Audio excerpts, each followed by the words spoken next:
Here at Google, data centers are very, very important to us. They are how we deliver all of our web services to all of our users. And a data center can mean a variety of things. It can mean a small closet filled with a couple of machines, all the way to very large warehouse scale buildings that are optimized for power use and IT computing and filled with thousands of servers. And at Google, we've spent a lot of time innovating the way in which we design and build these facilities to minimize the amount of energy and water and other resources that these computing facilities use. In terms of the results of all of the work that we've been doing over many, many years, now we use half the energy of a typical data center. To put things into perspective, the entire ICT sector, that includes mobile phones, computers, monitors, cell phone towers, is roughly about 2% of global greenhouse gas emissions. Of that 2%, the data center portion is responsible for about 15%. There's design choices that you can make for energy efficiency that improve the performance of your data center.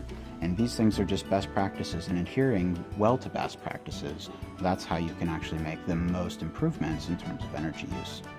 The results of these types of activities return Google millions of dollars in energy savings, so the results are significant. We've invited several members of our data center team here to explain some of these best practices to all of you.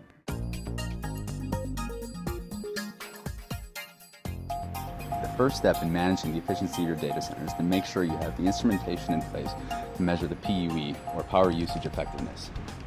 PUE is the ratio of total facility energy to IT equipment energy within your data center. It's a measure of how effectively you deliver power and cooling to the IT equipment. In 2006, the typical PUE of an enterprise data center was 2.0, which means for every 1 watt of IT energy consumed, 1 watt of overhead was consumed by the facility to deliver the power and cooling. Reducing the overhead is really what you want. You want PUE to get to as close to 1.0 as possible. Over the last 12 months, our TTM PUE was 1.16. We've continuously measured that, and it's gone down in nearly every quarter since we began reporting it back in 2008. Last quarter, the lowest data center was 1.09. Ideally, you should measure it as fast as you can, as often as you can, every second or so. And the more often you can measure it, the more meaningful the results will be.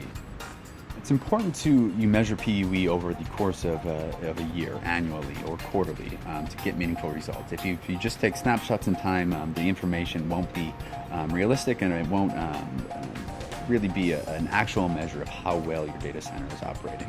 One way to make it easier to manage is to incorporate the PUE measurements into your billing management system. And we do this at all of our sites at Google. Without having easy access to this data, we wouldn't be able to operate our data centers as efficiently as we do.